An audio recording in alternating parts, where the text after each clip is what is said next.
Assalamu alaikum, Princess Peach. Why did some of the reactors say my name? Chantal. Hi guys, welcome back to another video. So this video is going to be my experience at the doctor's. I said I was going to get checked out. I wanted to have some blood work done to see what my, what's it called? Is it HbA? Is it A1C? I'm gonna have my blood work results in this video for you coming soon. So I'll tell you my experience in detail, how it went, how much it cost here for healthcare, and then I'll show you my results. So we went pretty early in the day, and now you can choose private healthcare. There's so many private healthcare hospitals, clinics here, and there's also some there's I think like a couple hospitals or clinics that are just for Kuwaiti people, the Kuwaiti population, and then there's public sector. We prefer, nothing against the public sector hospitals, but we prefer to go private and just pay the money. Like when you go private, you pay out of pocket. Like I might look into, because the health insurance here covers the public sector, like the healthcare you get here as an expat, but the level of healthcare is just different in a private sector. And being from Canada, private healthcare is not something we really had access to. It was mostly public, so like hospitals and that. So yeah, so I went to a private clinic and it ended up costing a total of 44 KD. I think 44 or 47, I'll have to check. And I'll put the conversion here somewhere for you guys so you know how much that is roughly. Not too bad, you know, for a blood test. And I'll tell you what else I got. So, okay, so we arrived there maybe around 11:30 a.m. and I had been fasting, and I get to the counter and I tell the lady, you know, what I need to. I said I'm kind of dizzy because I was, and I've been testing my blood sugars and they've been really high. So she said, okay, well, we have a doctor here who specializes in diabetes and things like that, and it's the internal medicine doctor. So the consultation with the doctor cost 7 KD, and then we went up to the level where the doctor was, and we were seen pretty much almost immediately. There was not really any wait at this clinic, which is really awesome, which I find is the case with private clinics. The wait is a lot less. So the doctor was really nice, really nice, and he had a nurse there, and they took my blood pressure. Now this is something I find a little unbelievable, because my blood pressure has never been this low. I was like, you know, they used a really big cuff, and the doctor took my blood pressure, and it was like 110/82. I was like, what? Are you sure? So I almost felt like asking if he could take it again, because that's really strange. Now, maybe because I was fasting, I don't know, but he said that's normal, so he said that's good. I know you're gonna be like, yeah, right, that was my reaction too. But who am I to argue with the doctor, right? So then he wanted, you know, talked a bit about my background, my medical history, told him about my operations, about all this and that, like, you know, just really nice doctor, really not rushing, really seemed interested in talking to, you know, me about my history. Another thing I find that doctors tend to do more in a private clinic, I don't know, but yeah, so talked to him for a bit, and then he ordered some blood tests. So I will insert the blood work here, the results of the test and that was requested in the results. I also had to do a urine sample, like, you know, like pee in the little cup thing, and then we had to wait about an hour, and the results were in just shy of an hour. So we took them back to the doctor after going to the lab. It was all in the same clinic, which is nice. Took them back to the lab, to the doctor, who saw us right away, looked at the results. And actually, I forgot to mention, when I was doing the blood work, they picked my finger to take a blood test. It was 23 point something. It's on the results. It was like 23, okay? So that's really high, 23 mmol. And so I'll try to convert that into mgdl for you. But the test results came back, and there was a couple of problems. You know, pancreas, liver, everything he said was fine. But the A1C was 10. So I think 10.1, so that's pretty high. I have to get that down. So they did diagnose me with diabetes, like officially, even though I knew because my blood sugar levels were so high. And then there's this thing here. It's like MALB, M-A-L-B, which is something in the urine. Apparently the normal range is like 0 to 20, but mine was like 92. So this, he said, had to do with something being in the urine that has to do with eating way too much salt. So salt in certain foods. So immediately after that, he told me to eliminate certain foods, and you guys are going to be keto people, are going to be keto lovers, are not going to want to believe this, but this doctor told me to not eat any eggs, red meat, cut that out, eat mostly fish, chicken, and vegetarian, like, you know, mostly vegetables, like this much, he showed me with the hands, like this much vegetables on your plate, this much for your palm. So you do your this thing with your palm, it shows you how much rice you can eat. So this plus a half of this. So yeah, I can eat that much rice, which I know you guys are gonna be like, what? It raises your glycemic index. I guess mixing it with the vegetables, which have a lot of fiber, kind of slow down the spike of sugar. I don't know, but what can I say? I went to a doctor and this is what he told me. Chicken, fish. He wants me to eat fish 3 times a week. Some chicken and vegetarian meals, like maybe beans, stuff like that. Because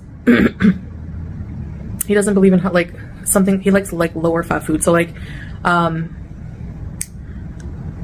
basically I have to eat very bland, he said, because like the salt level in things, I have to be very, very careful, because this can lead to my kidneys were fine now, but this in your urine can lead to kidney problems down the line from eating way too much sodium.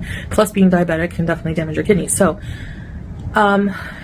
so basically he just yeah, I said, okay, what about, like, because I asked him at first, like, how should I be eating, you know, for this? Because should I be eating keto, like very low carb? And he said, no, like really right away, like, no, don't do keto. It's very unhealthy.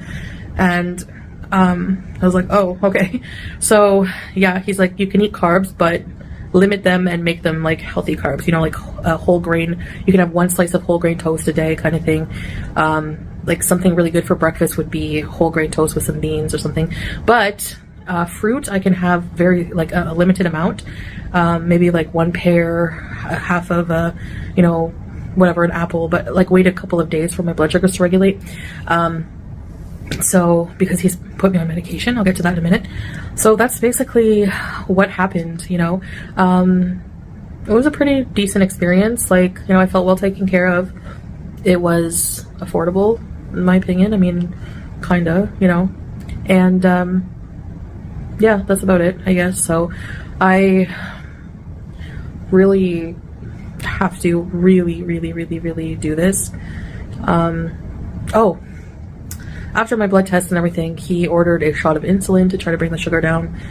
And I went down to the nursing station and they picked my arm with an injection of insulin. I don't know how much, but I don't know. I don't think it worked because I took my blood in the evening.